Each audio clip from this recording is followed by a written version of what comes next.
여러분 반갑습니다. 안녕하세요. 우리 교수님이 양복 입으셨네요. 저는 요새 양복 입고 다니는 사람 잘 못 봤는데 무슨 얘기로 시작을 할까 좀 이것저것 고민도 하고 그랬는데 여러분 저한테 무슨 얘기를 듣고 싶으세요? 혹시 듣고 싶은 얘기가 있어요? 어떻게 하면 총리가 돼요? 뭐 이런 거도 좋고. 어떻게 하면 승리가 되는지 궁금해요. 아, 좋은 질문이네요. 또 어떤 것들이 궁금합니까? 청년 일자리 관련된 이야기. 청년 일자리. 예. 또 한국 경제요. 한국 경제. 역시 모범생이 질문도 잘하죠.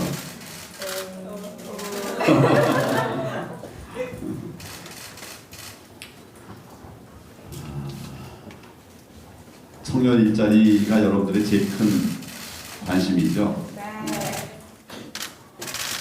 그 숙명여대는 졸업생들 취업률이 어느 정도가 됩니까? 저희가 지금 60.8%를 하고 있습니다. 예, 60% 넘으면 아주 우수대학이죠. 네, 그렇습니다. 제가 한 4년 전인가요? 여기 이제 그 뭐죠? 센터 이름이? 일자리 창조 센터인가. 네, 창조 일자리 센터. 대학 일자리 창조 일자리 센터 이런 게 이제 만들어져서 그때 제가 여기 왔었어요. 와서 쭉 둘러봤던 기억이 있는데 결국 이제 제 생각에는 일자리가 많아지려고 그러면 경제가 막 돌아가야 됩니다. 경제가 돌아가야 일이 생기고 일이 생겨야 일자리가 생기고 그래야 취업도 많이 할 수 있죠. 근데 지금 청년 실업률이 25%. 거의 4명 중에 한 사람은 실질적인 그 실업 상태에 있다고 그래요. 왜 그럴까요? 경제가 좀 어려우니까 그래요. 경제가 잘 안 돌아가니까 기업들이 활발하게 움직이지 못하니까 그래서 결국 일자리가 안 생기는 거죠. 경제가 막 돌아간다고 해야 그럴 때라야 투자도 이루어지고 투자로 일을 하다 보면 사람이 필요하니까 또 일자리가 생기고 이렇게 선순환이 돼야 되는데 경제가 어려우니까 투자도 줄고 투자가 주니까 뭐 일할 수 있는 기회도 점점 줄어들고 하죠. 그래서 청년 일자리를 많이 만들기 위해서는 우선 경제가 좋아져야 됩니다. 경제가 활성화되어야 되죠. 지금 이제 이 정부가 제일 잘 못하고 있다고 평가받는 것 중에 하나가 경제를 살리지 못하고 있다는 것이죠. 경제가 침체로 들어가고 있다는 거죠. 마이너스 성장. 경제는 대부분 계속 성장했죠. 그리고 세계적으로도 이제 다 성장하고 있는데 우리 대한민국만 지금 많이 아니라 뭐 아주 드물게 그 마이너스 성장하는 나라들이 드물게 있는데 우리 지난 1, 4분기 성장률이 마이너스 성장을 했어요. 이거는 경제가 정말 어렵다는 것이죠. 그래서 하여튼 그 경제를 살려야 된다. 경제를 살리려면 어떻게 해야 될 것인가? 뭐 이 얘기하다 보면 오늘 그 얘기하다 시간 다 보내야 될 것 같으니까 어쨌거나 하여튼 경제를 살려야 된다. 그래야 일자리가 늘어난다. 그 다음에 둘째는 이제 일자리가 많이 난다고 해서 다 취직이 되는 건 아니잖아요. 그러니까 실력이 있어야 되는 거예요. 무슨 실력인가 하면 그 기업에서 필요로 하는 실력, 그 기업이 쓰고 싶어 하는 실력, 그런 게 있어야 되는 거죠. 큰 그 기업에 가서 선발 기준이 뭐냐 이렇게 한번 물어본 학생이 있습니까? 뭐 여러분 가고 싶은 어떤 큰 기업에 가서 이 회사는 어떤 기준으로 신입사원을 뽑습니까? 이걸 한번 물어본 일 있습니까? 없어요? 1학년 학생들이라고. 1학년이 나는 3학년 4학년인 줄 알았어요. 실제로는 그 이제 큰 기업들에서는 스펙보다는 특성화된 역량 이거를 본다고 해요. 리더십이 있다든지 또 남과 다른 장기가 있다든지 특장이 있다든지 뭐 영어 뭐 아주 잘한다든지 뭐 이런 거 있지 않습니까? 아이디어가 막 반짝거린다든지 뭐 이런 다른 평가를 중시한다고 그래요. 내가 아는 어떤 청년이 스펙이라는 게 영어 토익이 몇 점 정도 나와야 되는 건가요? 아 토플은 몇 점 정도 나오면 되는 거예요? 그냥 그나마 낼 수 있는 점수가? 뭐 토익도 자꾸 바뀌어가지고 하여튼 전체로 말하면 한 80% 정도밖에 안 되는 이런 거 하나가 있었고 그 나머지는 요즘 말하는 스펙이 하나도 없어요. 학점도 그냥 엉터리 3점도 안 되고 또 뭐 영어 아까 저 뭡니까 토플 공부를 좀 해가지고 뭐 그때로 말하면 800점 정도 이렇게 되고 그러는데 다른 스펙이 하나도 없어요. 없는데 나중에 이제 졸업해가지고 그 대학 회사에 원서를 냈어요. 15군데 냈는데 10군데에서 서류 심사에서 떨어졌어요. 그러니까 뭐 아마 스펙 때문에 그랬는지 하여튼 뭐 그래요. 근데 나머지 5군데는 그 서류 심사에서 통과한 5군데에서는 다 최종 합격이 됐어요. 아주 큰 기업들인데도. 그 나중에 이제 그 친구한테 어떻게 된 거냐 그걸 이제 알아봤더니 이 친구가 이제 고등학교 다니면서 영자 신문반 편집장을 했어요. 외국도 안 갔다 왔는데 여기서 공부했는데 그 다른 친구들하고 같이 이제 영자 신문반에 들어가가지고는 지가 저 반장되게 영자 신문 반장 하겠다고 그랬대요. 그 뭐 본인 한다고 그러니까 또 안 시키기도 그렇잖아요. 결국 영자 신문반 반장을 했어요. 그 다음에 그 동생하고 같이 그 인터넷으로 장애 학생들하고 장애 없는 학생들이 친구 맺게 하는 이런 거를 했어요. 그러니까 장애가 있는 사람들은 이동하기도 어렵잖아요. 근데 인터넷으로는 친구 대화를 할 수가 있거든. 그러니까 인터넷으로 친구 맺기를 쭉 해줬어요. 그래서 그것이 점점 알려지면서 굉장히 아주 좋은 평가를 받았어요. 결국 상도 뭐 많이 받았대요. 보건복지부 장관 상도 받고 그랬대요. 또 그 축구를 좋아해서 이제 나중에 이제 대학 다니고 올 때는 조기 축구회 이런 걸 또 만들어 가지고 거기서 이제 그걸 뭐라 그러네. 하여튼 팀을 조직해 가지고 리더가 됐어요. 뭐 이런 거. 나중에 입사 시험 볼 때, 면접 시험 볼 때 스펙이 뭐냐 그래서 나는 스펙이 영어는 뭐 800 몇십 점 맞고 그 다음에 뭐 이거 있다 그랬다는 거예요. 그 얘기를 듣고서는 합격이 된 거예요. 최종 합격. 지금 내가 몇 가지 예를 든 것이 그게 전부는 아닌데 무슨 방향이 뭔지는 대충 알겠지 여러분? 네. 예. 그냥 이 글자적인 스펙도 없는 것보다는 낫겠죠. 근데 그거는 어떻게 결정력이 없어요. 내가 얘기한 그 몇 가지가 아주 결정력이 있게. 그래서 결국은 사람을 이제 면접해서 심층 심사해 보니까 되더라는 거예요. 그 청년이 우리 아들입니다.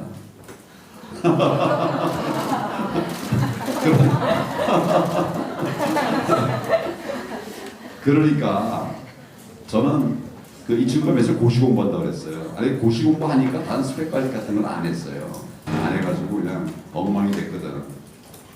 나중에 하다 보니까 내가 보니까 이 친구는 그 고시 스타일이 아니야. 고시는 오래 앉아 있어야 되거든요. 근데 오래 앉아 있질 못해요. 이틀 공부하면 하루 나가 먹어야 돼.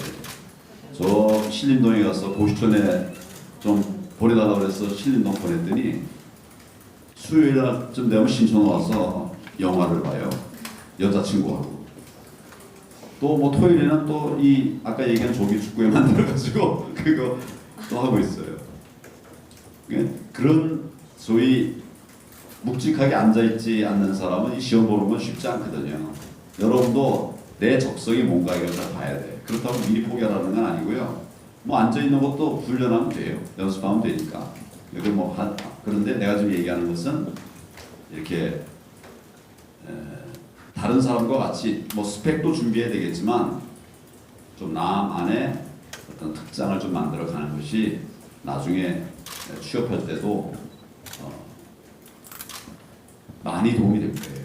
그 이야기는 그냥 내 우리 아들 이해만 들고 얘기하는 것이 아니라 실제 제가 이제 그 기업에서 인사 담당하고 있는 이런 사람들 한 분 이렇게 모아가지고 얘기를 쭉 들어봤는데 실제로는 그렇다고 말을 해요. 100% 그렇진 않겠지만 거의. 그래서 결국은 이제 그 다양하다는 건 직장에서 필요로 하는 이런 역량을 길러야 역량 있는 사람이 취업이 잘 될 수가 있겠죠. 뭐 그 하나하나 다 이렇게 얘기를 할 수는 없어도 내가 큰 방향만 그렇게 말씀을 드릴게요. 그 젊어서부터. 근데 이제 그렇게 역량을 기르려면 친구들끼리만 교류하고 사귀고 이렇게 하면 다른 사람보다 좀 앞서가기는 좀 쉽지 않을 거예요. 근데 좀 과감하게 교수님께만 물어보면 친구에게 10번 묻는 것보다 교수님께 한 번 물으면 훨씬 더 정확한 답을 주시죠. 근데 여러분 교수님께 가서 뭐 묻기가 싫죠? 좀 부담되죠? 싫은 것보다 부담되죠? 그렇지 싫진 않지. 부담되죠. 그래도 가서 어떻게 하면 내가 나중에 취업될 것 같아요? 교수님도 잘 몰라요 사실은. 그러니까 교수님 친구를 이제 찾는 거야. 그 회사에 있는 친구들. 이래가지고는 이제 소개해줘서 이렇게 해줄 수 있겠죠, 교수님? 네. 그래서 이렇게 선배들에게 다가가서 이렇게 소통하는 그게 지혜예요. 근데 보통 사람들이 안 하거든. 근데 실제 해보면 굉장히 좋아요. 밥 사주지요. 친구들 밥 안 사주잖아요. 더치페이하자 그러지. 뭐 가서 물으면 또 시간 지나면 그래도 뭐 이렇게 간단한 거라도 사주면서 이렇게 하는 분들이 많잖아요. 어른들하고 자꾸 또 연세 든 분들하고 선배들하고 교류를 하면 기회가 많이 생길 거예요. 그 정도로 얘기합시다. 또 다른 질문 혹시 있으면? 없으면 내가 재미없는 얘기를 준비한 얘기를 할 겁니다. 누가 질문 있어요? 내가 어느 당에 있다고 그랬습니까? 자유한국당에 들어갔는데 자유한국당에서 내 보직이 뭐라고 그랬습니까? 당대표. 근데 내가 자유한국당에 들어간 지가 지금 얼마쯤 됐는지 아세요 혹시? 잘 모르죠. 자유한국당 들어간 지 지금 150일 됐어요. 몇 달 됐어요? 150일이면 5달. 5달 됐는데 우리나라 제2야당, 제1야당, 그 제일 큰 정당의 당 대표가 됐어요. 신기하죠? 네. 이거 어떻게 됐을까요? 어떻게 될 수가 있었을까요?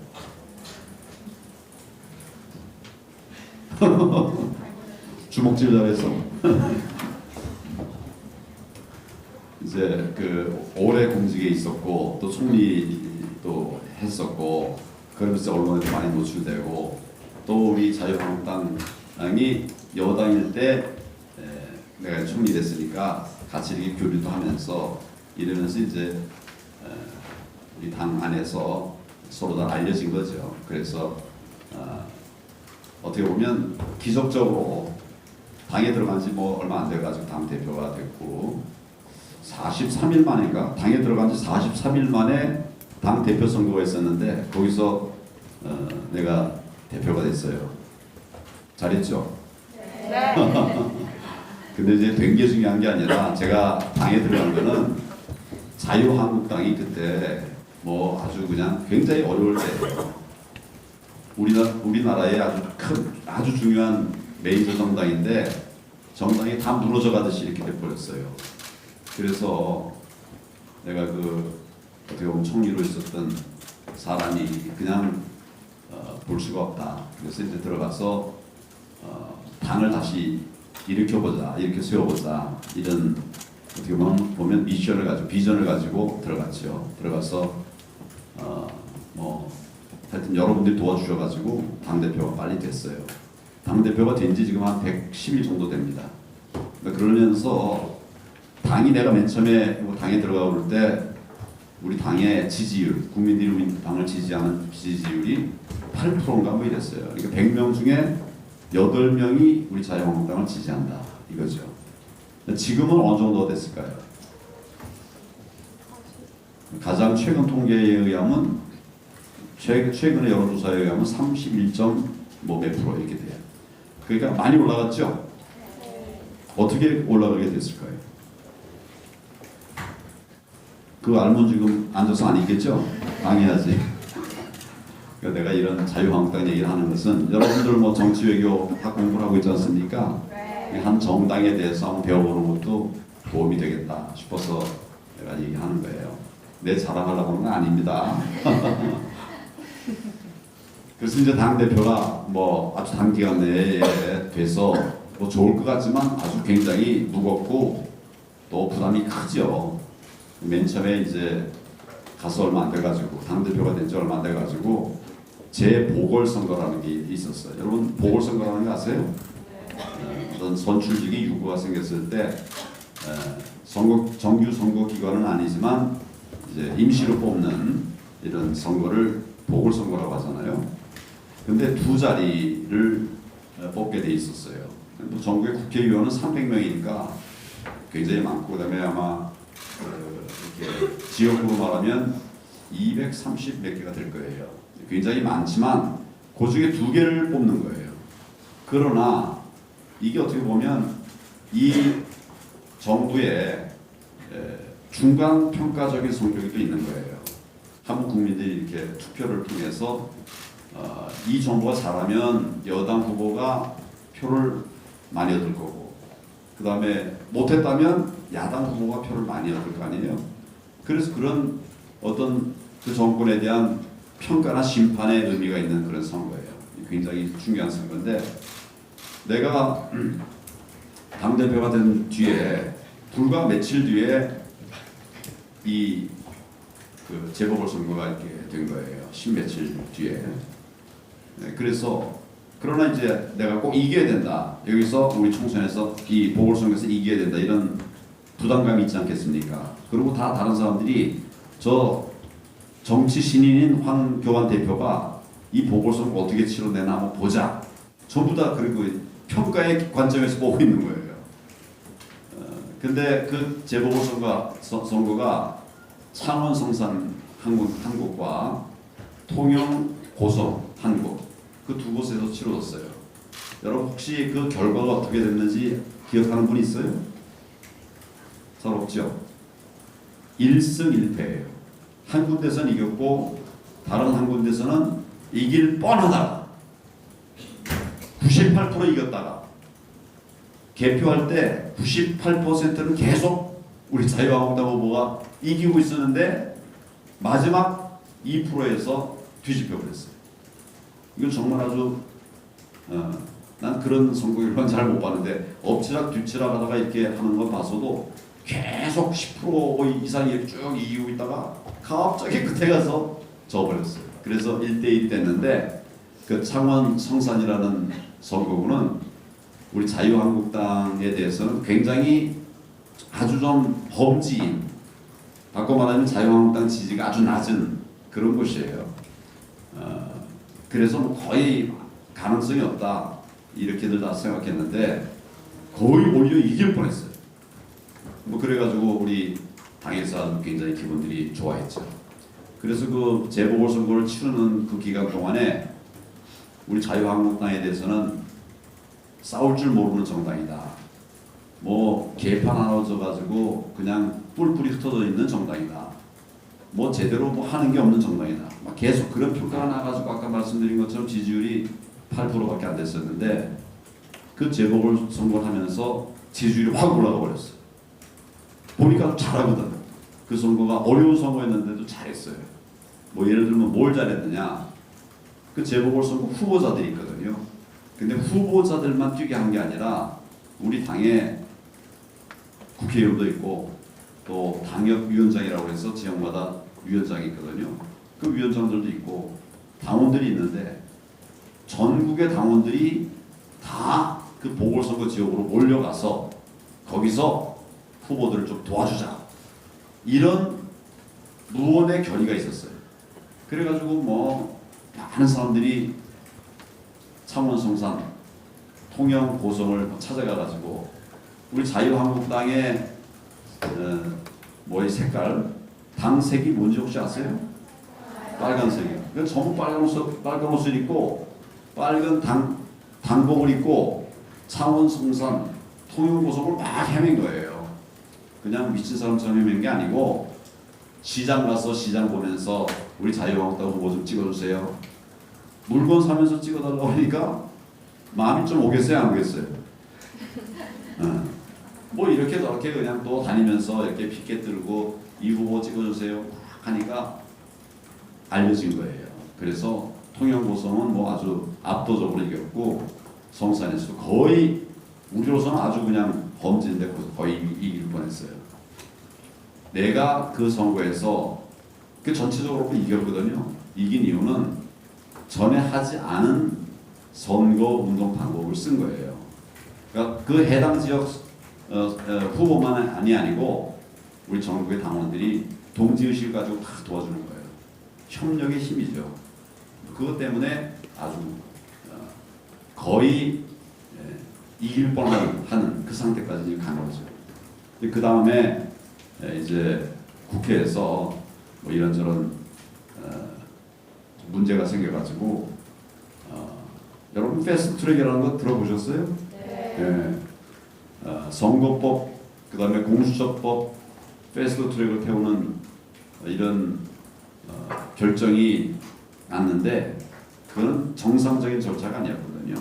그래서 뭐 결국 이걸 저지하고 막기 위해서 애를 썼는데 결과적으로 숫자가 이제 그쪽이 많으니까 패스트트랙을 태우게 됐어요. 그래서 그게 올라가게 됐어요. 원래 선거법은 여야가 합의하지 않고 바꾸는 법은 없었어요. 왜냐하면 선거법이라고 하는 것은 정치인들의 경기 룰이거든요. 어떻게 우리가 경기를 할 건가. 근데 그 경기 룰을 야당 없이 한쪽에서 일방적으로 만드는 것 이런 건 과거에는 전혀 없던 것이거든요. 근데 그걸 이제 무리하게 사보임이라는 거 여러분 뭔지 아세요? 자기 그 위원회에 어떤 위원회의 보직을 사임하거나 보임하는 것 그걸 사보임이라고 하는데 그 절차가 있거든요. 절차가 있는데 당사자가 나는 그 사임하지 않겠다 그랬는데 사임시키고 다른 사람 보임해가지고 그 지도부의 뜻에 맞는 이런 사람들이 결과적으로 투표하게 하고 이렇게 해서 통과가 된 거예요. 그래서 제가 잘못된 결정이다 이렇게 얘기를 하는 건데 하여튼 그런 사태가 생기면서 우리가 이 국회 안에서는 안 되겠다. 결국 장외로 가서 이 정부에 대해서 강력한 투쟁을 해야 되겠다. 이래가지고 이제 장외 투쟁으로 나갔어요. 그래서 광화문 광장에 가서 우리 자유한국당으로서는 정말 오랜만에 장외 투쟁, 장외 집회하고 뭐 이렇게 청와대까지 가서 항의하고 뭐 이런 일을 했었죠. 그리고 나는 나대로 그 국민 속으로 민생 투쟁 대장정, 좀 줄이면 민생 대장정을 시작했어요. 이게 전국을 다 돌아다니면서 구석구석에 어려운 사람을 찾아가면서 이 정부가 지금 뭘 잘못했기 때문에 우리가 나왔나 알려드리고 우리 앞으로 어떻게 해야 될 것인가 또 말씀드리고 이런 대장정을 쭉 했어요. 18일 동안 했어요. 저 시골에 가서는 이게 노인정 같은 데 가서 거기서 자기도 하고 마을회관 같은 데 가서 또 자기도 하고 그러면서 그분들하고 얘기하고 그러는 거죠. 이런 걸 통해서 쭉 했더니 국민들이 그 진정성을 보신 것 같아요. 지금 자유한국당이 경제를 살리기 위해서 나라를 지키기 위해서 투쟁한다고 하더니 말이 아니라 실제로 그렇게 하는구나 이런 걸 보면서 지지율이 하나씩 이렇게 올라가게 됐죠. 우리 당에서는 그 우리끼리만 정치하는 게 아니라 좀 폭넓게 정치를 해야 된다. 이래가지고 지금 인재 영입 작업을 쭉 하고 있어요. 당이 어려울 때 당을 떠난 사람들이 많이 있거든요. 그런 분들을 다시 불러 모으기도 하고 또 새로운 인재를 찾아서 이렇게 영입하기도 하고 그렇게 하고 있습니다. 근데 그 중에 우리 청년들도 많이 모집을 하고 있어요. 청년들도 다시 많이 돌아오고 있습니다. 그러니까 이런 모습들을 보면서 국민들이 한국당이 자유한국당이 뭘 좀 하는구나 이런 모습을 보신 것 같아요. 그래서 지지율이 자꾸 이제 올라가서 8%였던 것이 지금은 이제 32%, 많이 갈 때는 36%까지도 갔던 것 같아요. 이래가 떨어지고 뭐 이렇게 하는 것도 있었는데, 그래서 당이라고 하는 것은 늘 바뀌는 거예요. 우리 자유한국당에 대한 비난 중에 제일 큰 목소리가 뭐냐면 계파 싸움한다는 거거든요. 계파라는 말 들어봤습니까, 여러분? 네. 역시 그 정액과 학생들이 다르네요. 계파 싸움 좀 하지 마라. 계속 그랬었는데 내가 새 정치인이 당에 들어가서 계파 없애자. 그리고 앞으로는 계파 얘기하는 거 다 허용하지 않겠다. 강력하게 이제 그렇게 해서 추진했더니 요새는 자유한국당에서 계파 얘기 자체가 없어져 버렸어요. 국민들이 이런 걸 보고 변화되어 가는구나 이렇게 생각을 하시는 거죠. 그리고 이제 아까 인재 영입한 그 부분에 관해서 어떤 인재들을 이제 주로 영입하느냐, 이제 나라를 걱정하고 또 나라의 일을 맡을 수 있는 그런 역량 있는 분들을 영입을 하고 있죠. 한 두세 달 정도 영입 작업을 했는데 몇 명 정도나 우리 당에 들어오게 됐을까요? 한 두세 달 했는데 인재 영입 작업을 했는데 몇 명 정도나 인재들이 들어오게 됐을까요? 감이 안 잡히죠? 100명은 넘을 거다. 그런 분 한번 손 들어보세요. 200명 넘을 거다. 우리 당을 좀 시원치 않게 보네. 한 2,000명이 들어왔어요. 오, 놀랍죠?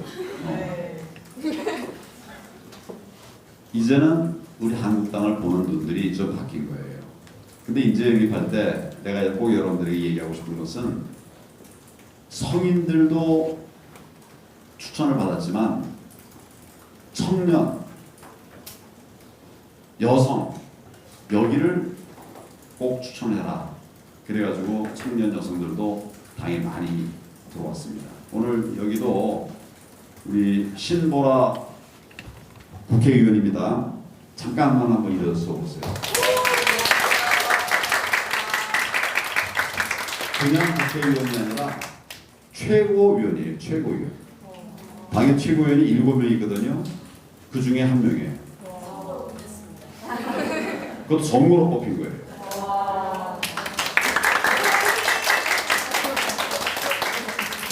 젊은데, 여성인데, 선거로 우리 당의 최고위원으로 뽑혔어요. 잘했죠? 네. 그 왼쪽에 누군지 아세요? 네. 뭐예요? 이름이 뭐예요? 여명. 여명의 여인이에요. 지금 서울시 의원이에요. 여러분 선배죠? 네. 여러분 몇 학번이죠? 1학번이죠. 몇 학번일까요? 네, 10학번이에요. 잠깐 일어나서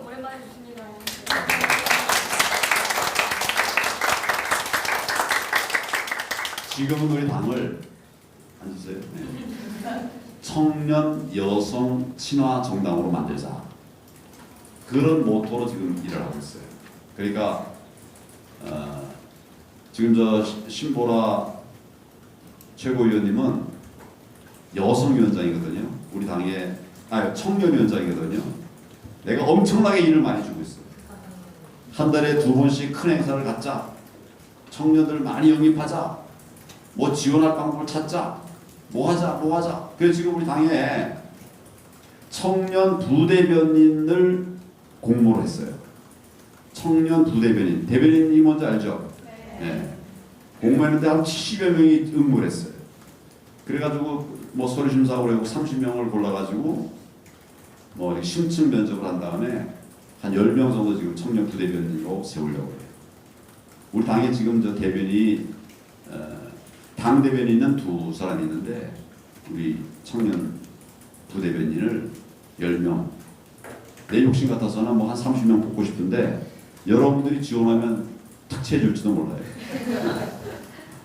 변화가 일어나고 있어요.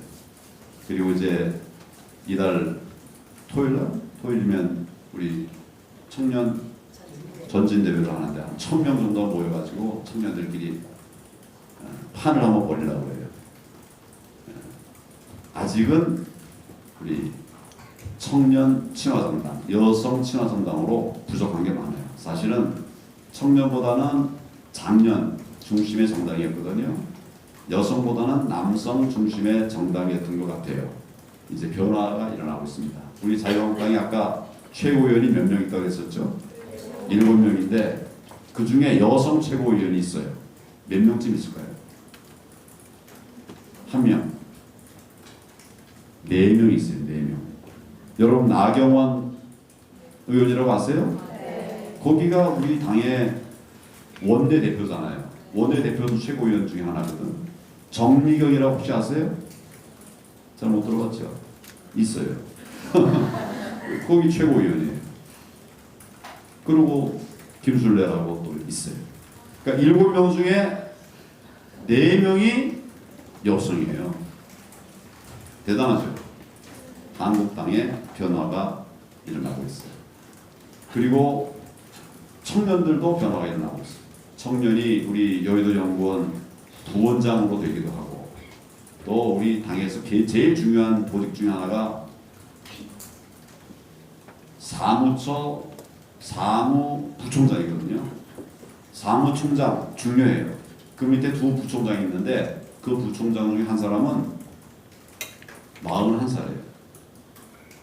청년 막 벗어난 거예요. 근데 그런 당의 변화가 일어나고 있는데 이런 것들을 국민들이 보면서 전폭적으로 이렇게 밀어주는 건 아니래도 이렇게 많이 신뢰를 회복하고 계시는 것 같아요. 여러분들 이제 정치의 여정을 걸어갈 때도 마찬가지입니다. 내가 지금 쭉 얘기한 것은 어떻게 정치를 할 것인가. 내 이슈 아까 내가 민생투쟁 대장정 앞에 뭐라고 수식어를 붙였는데 기억나는 분 있어요? 국민 속으로 민생투쟁 대장정 이름이 그거예요. 그러니까 우리의 방향은 싸우되 국민 속에서 싸우는 이런 정당. 대안을 찾되 국민 속에서 정책 대안을 찾는 정당. 국민 중심 정당. 그게 되자는 의미로 이름을 그렇게 네이밍한 거예요. 여러분들도 지금 내가 얘기한 것에 대해서 따로 내가 얘기하지 않아도 몇 가지 포인트를 찾을 거예요. 발견할 수 있을 거예요. 국민 중심이 돼야 됩니다. 과거에는 정치인들이 정치인 중심이었거든요. 이제는 그렇게 갖고는 국민들 신뢰를 받지 못해요. 국민 속에서 답을 찾아야 됩니다. 국민들과 함께 소통해야 됩니다. 얼마나 많은 지역 주민을 만나는가에 따라서 당락이 결정됩니다. 아니 어느 대학 나왔어? 스펙이 뭐야? 뭘 잘해? 그거 가지고는 선택이 안 돼요. 국민들 속에서 호흡하고 그분들의 아픔을 듣고 이야기를 듣고 그분들이 필요로 하는 정책을 만들어주고 입법 활동도 그런 방향에서 하고 이렇게 해야 선출이 되는 거예요. 여러분도 마찬가지예요. 내 혼자 하겠다 그러면 절대 안 됩니다. 우선 학교 다닐 때부터 같이 해야 돼요. 같이 하는 습관을 들여야 돼요. 그래야 나중에 졸업해서 혹시 여러분 정치 영역에 있게 될 때 독불장군은 항상 이 정치에서 승리하지 못합니다. 반드시 머지않아서 지게 돼 있어요. 같이 갈 때 이길 수가 있는 것이죠. 그리고 아까 내가 뭐 예를 들면 재보궐선거에서 전 당원이 같이 가서 도와주자 그런 메시지를 줬는데 이런 것도 새로운 방법이에요. 여러분도 정치할 때 남들 하는 것만 그대로 따라가면 엑설런트한 정치인 될 수가 없습니다. 그런데 남들이 하지 않는 그런 일들을 해가면서 이제 그 주민들 속으로 들어갈 수 있다면 그런 사람이 선택받는 것이죠. 여성 정치인들은 여성 정치인의 장점이 있어요. 남성 정치인이 못하는 그런 장점이 있어요. 여성들의 장점이 뭘까? 이런 걸 선배 우리 정치인들에게 물어봐서 그분들을 노하우를 좀 받으면 내가 책에서 배울 수 없는 그런 노하우가 참 많거든요. 그러니까 그런 것들을 학교 다니면서 4년 금방 갑니다. 잘 준비해서 우리 당에는 뭐 저 여명 의원처럼 젊은 의원들 많이 있어요. 그리고 뭐 여성 의원들도 많이 있고 아까 내가 말씀드린 것처럼 아직 아주 많은 이런 숫자는 아니지만 중요한 자리들에 많이 가 있습니다. 여러분들도 이제 정액과 뜻도 들어왔으니까 잘 배우고 훈련하고 그래서 꼭 뜻을 이루길 바랍니다. 그러면 좋겠죠? 네. 그 지금 40분 정도 제가 얘기를 했고 나머지는 그냥 질의응답을 하자고 말씀하셔서 내 얘기는 그런 정도로 하고 혹시 궁금한 게 있으면 질문하세요. 법조인으로서 오랜 삶을 살아오셨고 지금 정치인으로서 살아가고 있잖아요. 그럼 비교했을 때 어떤 가치를 좀 더 얻게 되는지 궁금합니다. 법조인일 때와 다른 가치를 갖고 있는 법조인은 정말 자기 중심으로 일을 해요. 내가 판단하고 내가 결정하는 거예요. 다른 사람들이 사건을 갖고 오면 내가 쭉 조사해서 수사하고 뭐 해가지고 자료를 다 모은 다음에 그걸 토대로 해서 내가 판단해요. 그리고 내가 책임지는 거예요. 그에 비해서 정치인은 아까 내가 말씀드리다시피 나 중심이 아니라 국민 중심이 돼야 돼요. 혼자 못하니까 같이 해야 돼요. 그러니까 정치는 많은 사람들과의 소통을 통해서 해나가야 잘하는 정치가 될 겁니다. 그냥 공직에 있으면 아마 그보다 훨씬 더 좁은 범위에서 일을 하게 돼요. 공직에 있어도 그냥 장관을 하거나 그래도 뭐 이렇게 여러 사람하고 사귀는 이런 분들도 있지만 기본적인 차이는 그건데 나는 사실은 이 둘이 좀 융합되면 더 좋겠다. 그러니까 정치인들도 전문성을 기르고 이 공직자처럼 전문성을 기르고 또 공직자들도 폭넓게 국민들의 이야기를 듣는 이러면 좋겠다 이런 생각이 좀 들어요. 내가 그 고검장 지방에 이제 기관장들 하러 갈 때 우리 직원들에게 이제 그 이야기를 하는 것 중에 하나가 이런 거예요. 뭐냐면 국민을 위하여 하지 말고 국민이 원하는 그걸 해라. 이 두 마리 차이 알겠습니까? 보통 공무원들은 옛날에는 뭐 공부 잘하고 이런 사람들이 고시도 되고 뭐 그러지 않았습니까? 그래서 하여튼 마음속에 자기 중심의 생각이 강해요. 아하, 이 국민들에게 뭘 해주면 좋을까? 이렇게 생각한다고요. 그래서 내 판단에 좋은 길을 막 이렇게 찾아가면서 일을 하는 거예요. 근데 지금은 저는 세상이 좀 많이 변화됐다. 이제는 그 국민들이 중심이 되는 이런 세상이 돼야 된다. 그래요. 그래서 국민들이 원하는 것, 내가 하고 싶은 게 아니라 국민들이 원하는 것을 하라고 했어요. 이건 사실은 정치적인 마인드인 거거든요. 그래서 이 둘이 서로 이제는 융합할 때가 됐다. 그러니까 그냥 폭넓기만 하고 실력은 없다면 좋은 정치인이 못 되겠죠. 그리고 이 공무원들도 너무 자기만 보다 보면 넓게 국민들의 필요를 잘 모르겠죠. 이제는 융합의 시대입니다. 이게 다 잘 섞여서 역량들을 길러가야 좋은 공무원, 좋은 정치인들이 될 수가 있겠죠. 네, 다른 질문이요. 대한민국에서 국민 소통을 강조를 하셨는데 국민에 있어서는 그 자유한국당의 이념이나 방향성과 반대하거나 또는 그런 자유한국당을 부정적으로 생각하는 국민도 좀 한다고 생각해요. 그런 국민과는 어떻게 소통하실 건지 궁금해요. 지난번 제가 광주에서 열렸던 그 기념식 한 기념식에 갔는데 거기서 오지 말라는 거예요. 5.18 광주는 이제 5.18 그 사건이 있지 않습니까? 그래서 자유한국당이 이제 그에 관해서 뭘 잘못하고 있다는 거예요. 그래서 이제 저도 오지 말라고 하는데, 근데 지금 갔겠습니까? 안 갔겠습니까? 지역에서 오지 말라고 하는데, 근데 이것은 공적인 기념식이고 또 나는 공당의 대표인데 가는 것이 마땅하다. 반대를 하더라도 가는 것이 마땅하다.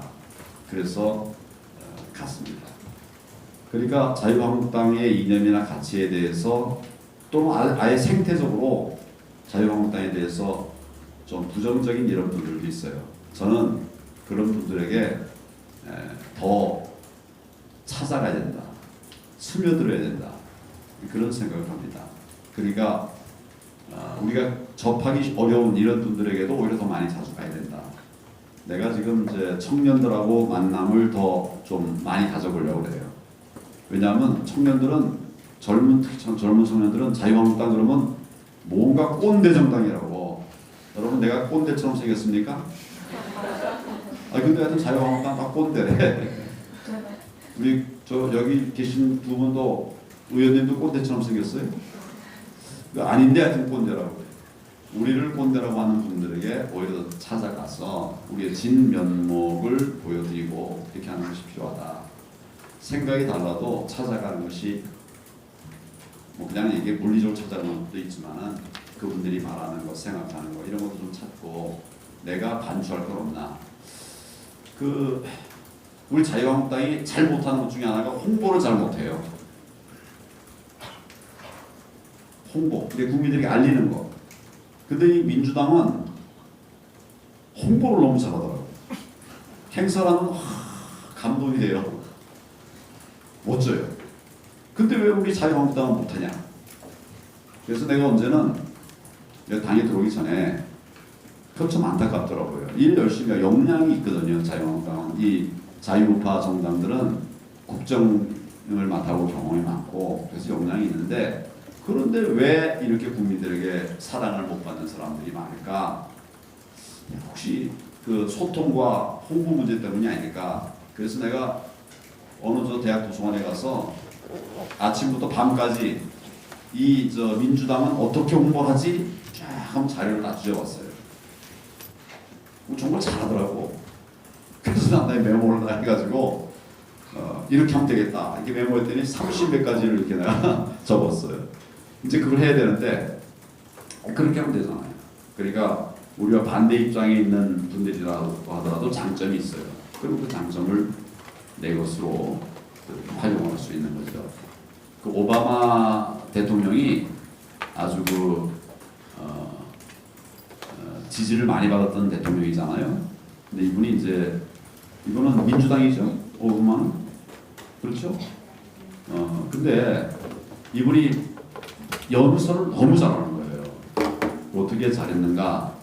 뭐 잘한 점들 여러 가지 평가를 하지만 이런 얘기 나는 아주 주목하고 있어요. 뭐냐면 보수의 가치를 진보적 가치를 보수적 방법으로 알렸다. 보수와 진보를 융합해서 연설했다 이거죠. 국민들에게 그래서 와닿게 했다는 거죠. 그게 굉장히 의미가 있는 것 같아요. 그래서 우리 자유한국당에 대해서 우리 학생은 자유한국당 좋아요, 싫어요? 그렇더라도 왔잖아요. 그렇게 하면 스며들어가는 것들이 이루어진다. 그런 생각이 듭니다. 또 다른 질문, 아까 여기 먼저 질문했죠. 예. 민감한 질문일 수 있는데 자한당 해산 청원 80만 원 넘는 위해서 어떻게 생각하고 있는지 궁금합니다. 이제 자유한국당이 지난번 이제 대선에서 민주당이 얻은 표가 41%예요. 그럼 뭐 예를 들어 3천만 명이 투표를 했다고 하면 3, 4, 12, 한 300만 표? 정확한 표는 내가 모르지만 얼추 생각에 그러니까 우리 당과 뜻을 달리하는 분들이 그만큼 있다는 거죠. 그리고 180만이라는 그것도 뭐 그런 표들 중에 이제 몰려온 거죠. 그러니까 뭐 그런 측면에서 우리가 뭐 그런 것도 더 좀 적게 그렇게 되었으면 좋겠지만 지금 어쨌거나 자유한국당에 대해서 생각을 달리하는 분들이 그만큼 많이 있는 거죠. 근데 이제 일반적으로 보면 이렇습니다.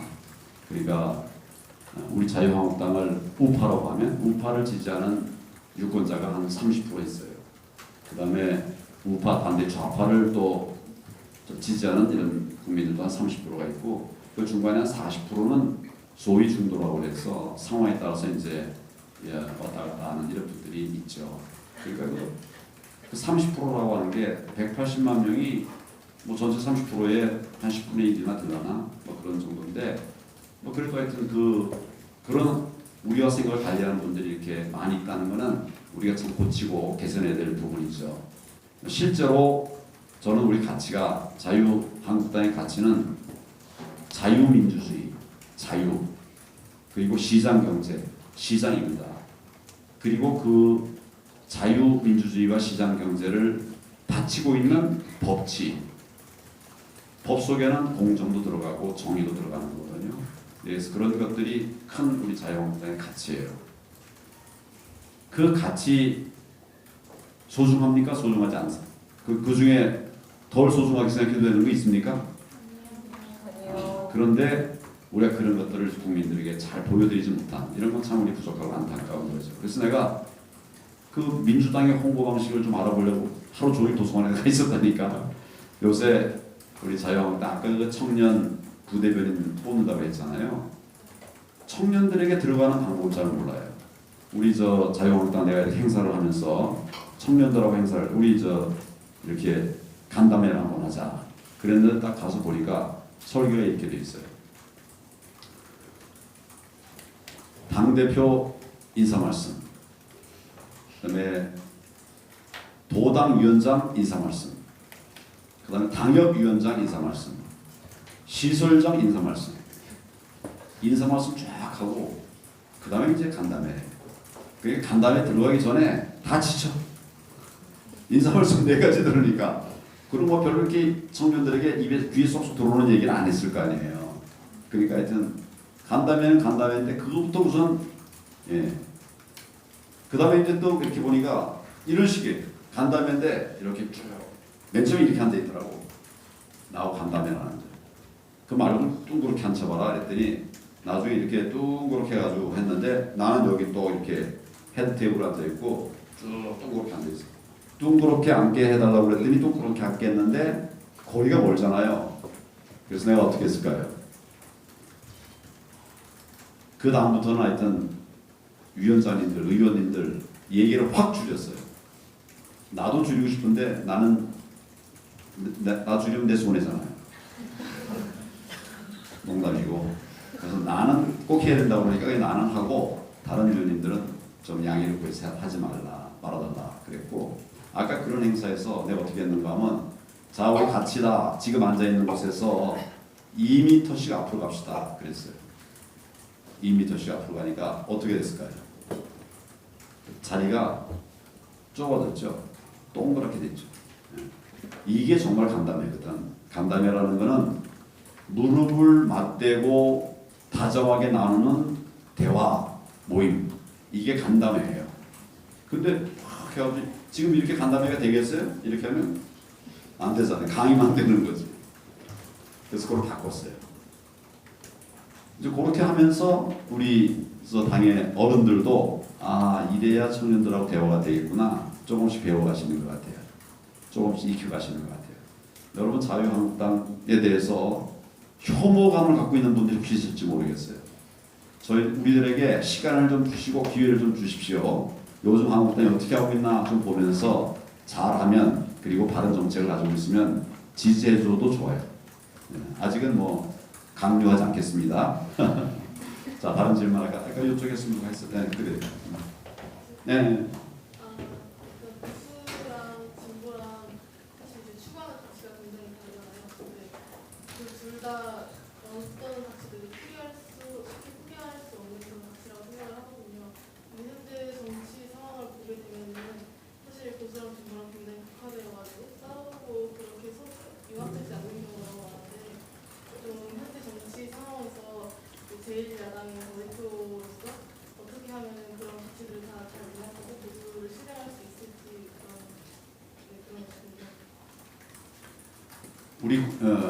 우리 당의 가치보다는 우리 국민의 가치가 더 중요하다고 생각해요. 그렇죠. 우리 당보다도 우리 국민의 생각이 더 중요하지 않습니까? 근데 우리 국민들의 생각이 뭘까요? 우리 국민들은 우리나라가 어떻게 되었으면 좋겠다고 생각하고 있을까요? 그게 헌법에 나와 있는 거예요. 헌법에. 국민들의 의견을 다 모아가지고 헌법을 만들어 놓은 거예요. 근데 헌법은 두껍죠. 양이 많죠.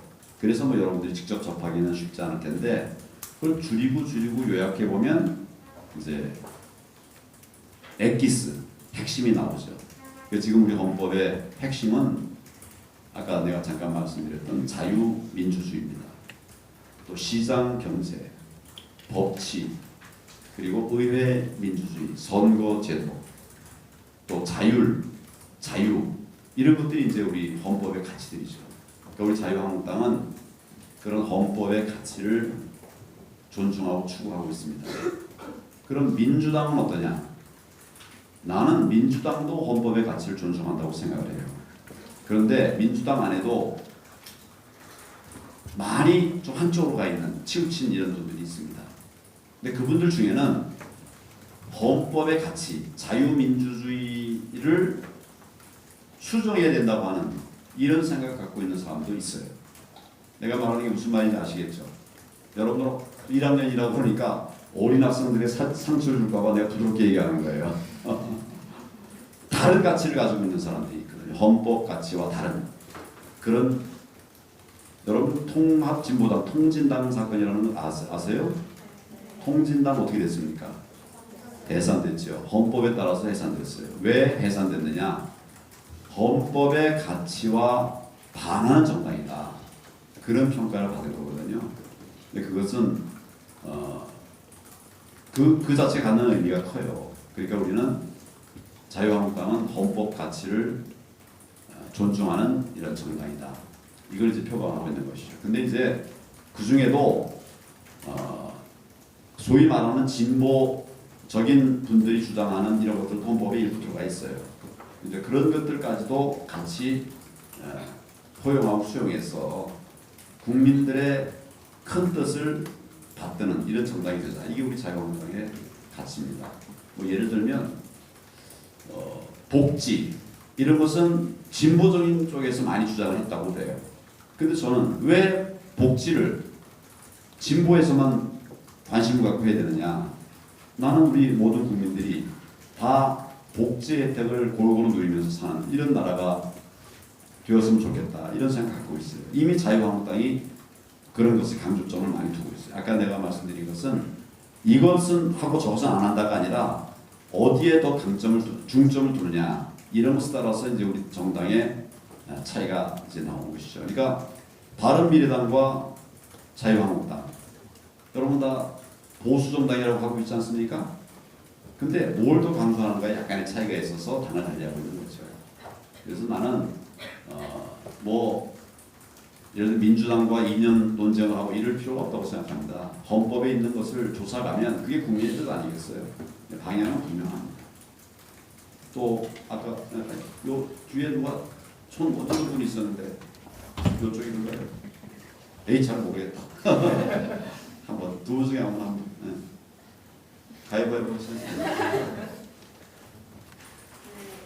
대표님 말씀 정말 인상 깊었고 또 와주셔서 감사하다는 말씀 드리고 싶습니다. 아까 전에 패스트트랙에서 선거제도 개편과 관련해서 반대되는 입장을 말씀해 주셨는데 제가 들은 정치학적 수업에 의하면 우리나라의 단순 가치는 득불과 의석 대선의 간의 불비례성의 문제가 있고 또 이것은 시민의 의사를 제대로 반영하지 못하는데 이에 대한 대표님의 그런 생각이 궁금합니다. 그러니까 선택의 기준은 여러 가지가 있죠. 그러니까 어느 한쪽에서 보면 이런 문제가 있고 저런 장점이 있고 또 다른 쪽에서 보면 이런 문제가 있고 저런 장점이 있다. 이런 것들을 모아서 헌법과 법률에 의해 가지고 우리 선거 제도가 구성이 되어 있는 거거든요.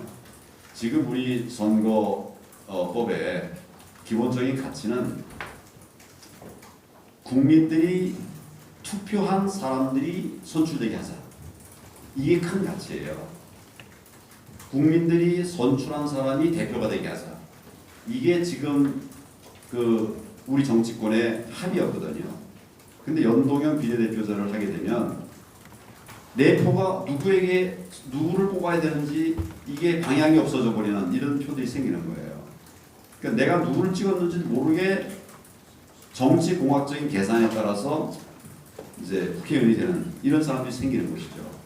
근데 이런 사람들이 생기는 것은 국민 주권주의에 충실하지 못한 그런 결론이 된다. 우리는 그런 생각을 갖고 있어요. 그러니까 내가 투표한 표가 누구를 뽑는 표다. 이런 것이 확정이 되려면 내가 1번 아무개를 찍으면 그 사람이 되거나 말거나 그 사람에게 내가 이제 지지를 표한 거잖아요.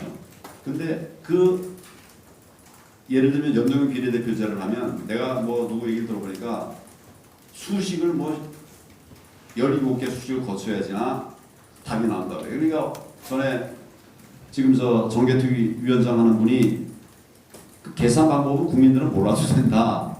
이런 말 했다는 거 기억납니까? 그래서 어렵거든요. 근데 그것을 우리는 다르지 않은 선거다. 국민이 직접 뽑은 사람이 대표가 되게 하자. 그리고 이제 연동형 비례대표제를 하게 되면 반드시 뭐 단수나 이런 것 때문에 이제 예를 들어서 10,000표당 한 명을 뽑는다 그러면 1200표가 이제 표가 1200표라고 하면 그 200을 그냥 사표 칠할 수가 없잖아요. 그러니까 한 사람도 배정을 해야 돼요. 이렇게 하다 보면 선거를 하면 할수록 점점 숫자가 늘어나는 거예요. 독일인가요? 뭐 이 연동형 비례대표제를 한번 해봤더니 처음 출발은 300명으로 시작했는데 나중에 보니까 700명이 됐대요. 그걸 줄일 수는 없으니까 계속 이렇게. 그래서 우리 자유한국당은 지금 국민들의 뜻은 국회의원 숫자를 줄이라고 하는 것이 국민들의 뜻이다. 정수가 국회의원 너무 많다. 그게 뭐 그냥 되는 게 아니라 예산 들어가는 거 아니에요. 그래서 너무 많다. 그러니까 우리 이제 방향을 선거법 개정의 방향을 국민들이 뽑은 사람이 누군지를 알면서 투표하고 선출되게 하자. 그거 하나. 또 하나는 국회의원 숫자를 전체 숫자를 줄이자. 우리가 300명인데 그동안 정치권이 국민들에게 신뢰를 많이 주지 못하지 않았느냐. 그러니까 우리가 자성하는 마음으로 국회의원 숫자를 10% 줄이자. 30명을 줄이자. 그게 우리 당의 선거법 개정 의견이죠. 아직은 뭐 바뀌지 않았습니다만 시간이 다 돼서 저는 뭐 여러분들하고 많이 논의하고 싶은데 아마 그러다 보면 배에서 호로록 소리도 나고 또 우리 이 중에는 또 약속이 있는 사람도 있고 그럴 테니까 여기서 말씀이 어떨까 싶습니다. 네, 고맙습니다.